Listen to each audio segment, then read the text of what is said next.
All right, we're back. We're gonna start cooking the tortillas. Take your sunglasses off.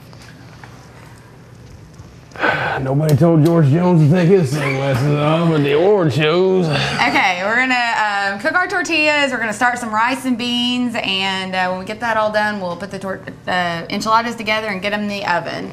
All right, so we gotta have some tortillas. I brought two kinds of tortillas, but the thing you gotta remember is don't be a d.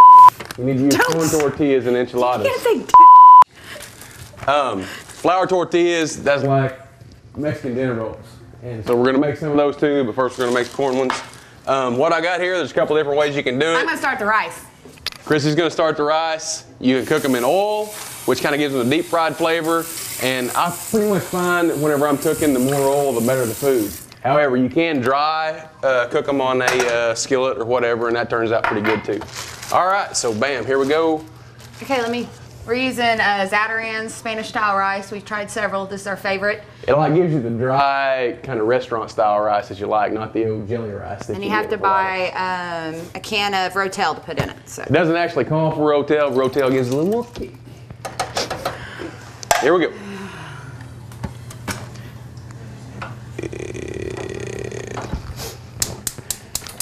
We may not have got the grease quite hot enough yet, but bear with us, it will get there. Okay, we've also got refried black beans. I'm just going to throw them in a pan. Frijoles negros are the way to go. I like pinto beans, but pinto beans are for ham hocks. Shabam.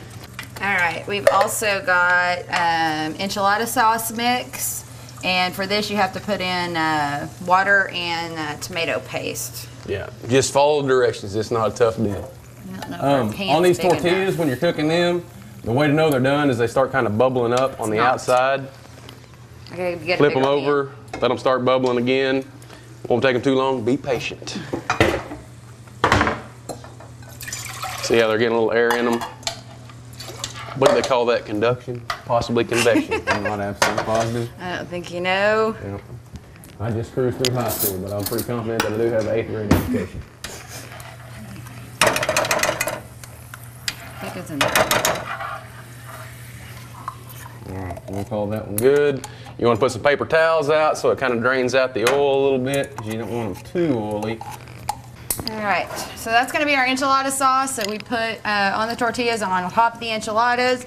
This is going to be our rice. We'll pour it in here when this starts to boil, and our refried beans that we're going to cook down. We've also got some chips and salsa in the meantime. Yep. It's always good to keep the guests happy. It's a tried and true method at Mexican restaurants, if anyone hadn't ever noticed that. But throw out a little chips and salsa, everybody's happy till the food comes out. Doesn't matter if it's an hour later. I generally go ahead and go with the smaller tortilla, like smaller corn tortillas. You can get like a bigger fajita size if you want to. But these are pretty filling when you get done with them, especially with the shredded beef. If you're used to eating like the more casserole style with flour tortillas, you make more, but people will eat maybe one or two, and they're pretty much stuffed about that. And this is fire station talk. I promise if you can stuff a fireman with 2 enchiladas, you can stuff anybody with 2 enchiladas.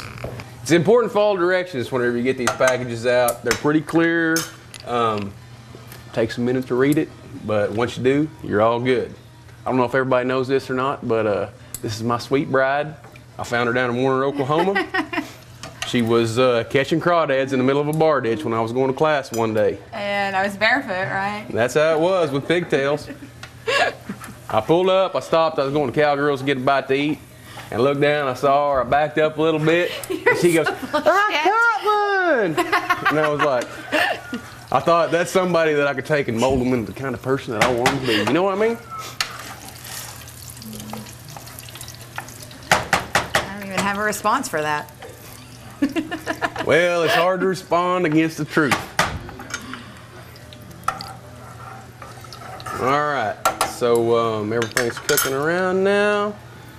This is just kind of a waiting game as it goes. Might take this minute to give a shout out to my boy Lance, Troy, Mark, Shaman.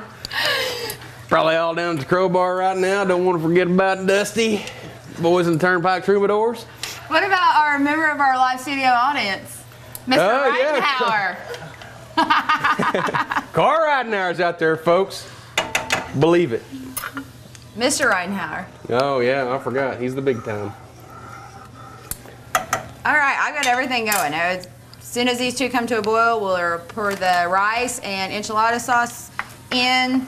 Our beans hopefully will stop looking like yucky dog food.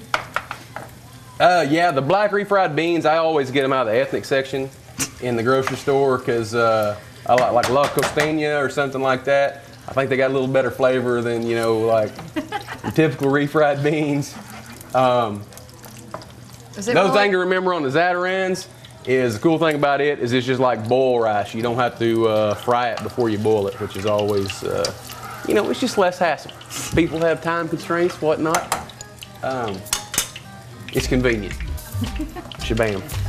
All right, I think we're gonna take a break. When we come back, we're gonna have all of our enchiladas done. We're gonna have our rice boiling. We're gonna have our enchilada sauce done, and we're gonna start constructing our enchiladas and get them in the oven.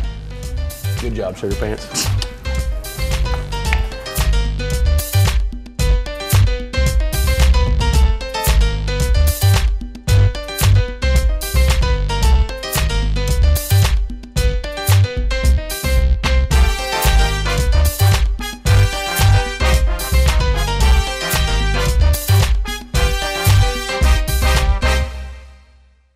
Women have been selling Avon since 1886, but it hasn't been till recently that you could walk into a storefront and buy a product. Well, local Avon representative Chandra Robertson has brought that to Tahlequah. You know, they're liking the idea of being able to come in and see the product, smell the product, see the colors, and able to buy it right then off the shelf. Chandra does consulting too, so those hard questions like which color looks best on me don't have to be answered alone.